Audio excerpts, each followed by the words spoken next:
Good evening. तो आज हम बात करते हैं प्रोनाउन की। प्रोनाउन क्या होते हैं? नाउन के बदले प्रयुक्त होने वाले शब्द को प्रोनाउन कहते हैं। नाउन की पुनरावृत्ति यानी रिपीटिशन से बचने के लिए ही प्रोनाउन का प्रयोग किया जाता है। A word used in place of noun is called a pronoun. In order to avoid repetition of a noun in a sentence, pronoun is used। pronoun के प्रकार, टाइप ऑफ pronouns। तो फर्स्ट है personal pronoun. Personal pronoun में आते हैं I, me, we, us, you, he, him, she, her, it, they, them. तो second क्या है? Possessive pronoun, mine, our, yours, his, her, theirs. तो नेक्स्ट है demonstrative pronoun, this, that, these, those.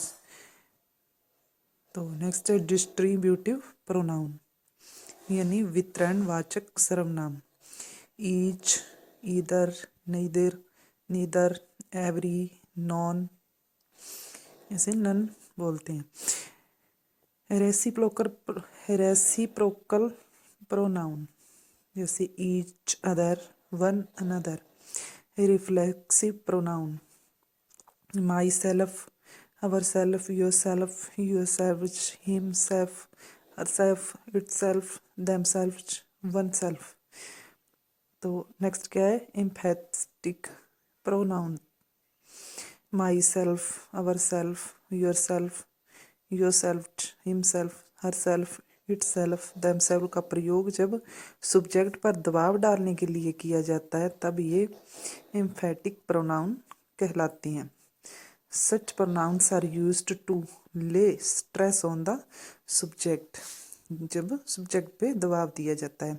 तो next क्या है? Indefinite pronoun, everybody, somebody, nobody, anybody, someone, no one, anyone, everything, something, nothing, anything, all, some, any, both, another, such, few, little, etc। Relative pronoun, संबंधवाचक सर्वनाम, who, whom, whose, which, that. तो next है interrogative pronoun, प्रश्नवाचक सर्वनाम जैसे who, whom, whose, which, that, etcetera. तो इसमें क्या है? सब्जेक्ट, ऑब्जेक्ट, पोजेसिव, एडजेक्टिव और पोजेसिव प्रोनाउन। फर्स्ट पर्सन जैसे आई, वी, सब्जेक्ट आएगा मी, अस और पोजेसिव इसका बनेगा माई, अवर और पोजेसिव प्रोनाउन होगा माइन, अवर्स। तो सेकंड पर्सन में आएगा यू, यूअर्स, यूअर्स। और ही का क्या होगा? सब्जेक्ट ही है तो उसका ऑब्जेक्ट हिम होगा और पोजेसिव है वो एडजेक्टिव है वो हिज होगा और पोजेसिव है वो भी हिज ही होगा। तो शी का हर, हर्स, इट। तो शी का क्या होगा? She, her, hers. इट का इट, इट्स और इट्स लास्ट में भी। दे का दैम, दे का दे और ऑब्जेक्ट होगा दैम, दैम और पोजेसिव एडजेक्टिव होगा देयर और पोजेसिव प्रोनाउन होगा देयर्स। तो सब्जेक्टिव नॉमिनेटिव केस में जब प्रोनाउन सब्जेक्ट के रूप में आए तो वह सब्जेक्टिव नॉमिनेटिव केस यूज होता है। ऑब्जेक्टिव केस में जब प्रोनाउन ऑब्जेक्ट के रूप में आता है तो वह ऑब्जेक्टिव केस यूज होता है। पोजेसिव प्रोनाउन, जब हम किसी वस्तु के अपनेपन, स्वामित्व या अधिकार की बात करें व उसकी जगह प्रोनाउन का प्रयोग करें तो पोजेसिव प्रोनाउन का प्रयोग करें।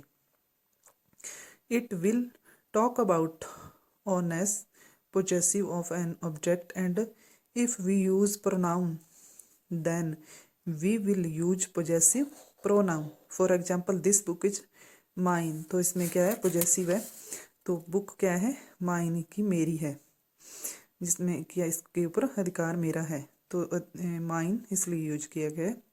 तो ये क्या है? Possessive pronoun. Rule number first, यदि सेंटेंस में वर्ब के पहले प्रोनाउन का प्रयोग हो तो वह नॉमिनेटिव केस में होता है, वह प्रोनाउन का प्रयोग वर्ब के बाद हो तो ऑब्जेक्टिव केस का प्रयोग होता है। Verb is preceded by the nominative subjective form of pronoun followed by the objective case. For example objective case teach him, objective case.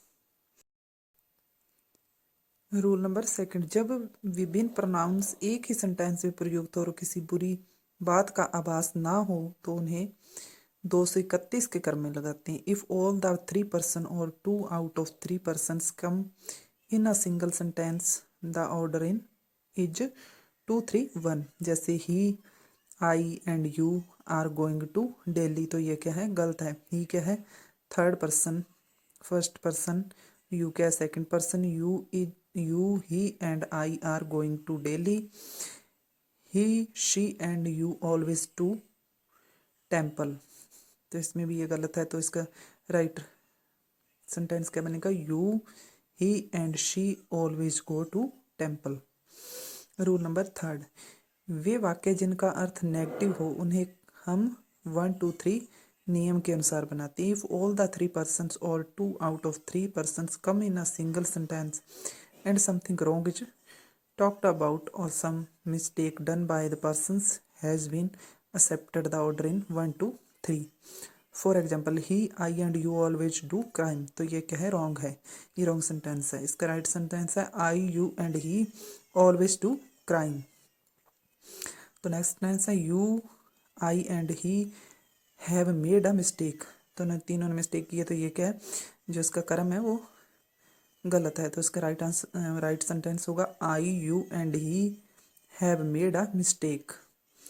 तो नेक्स्ट है he and you have done the mischief, तो ये भी गलत है। तो इसका right sentence होगा you and he have done the mischief. तो रूल नंबर 4 नेक्स्ट, तो अगली वीडियो में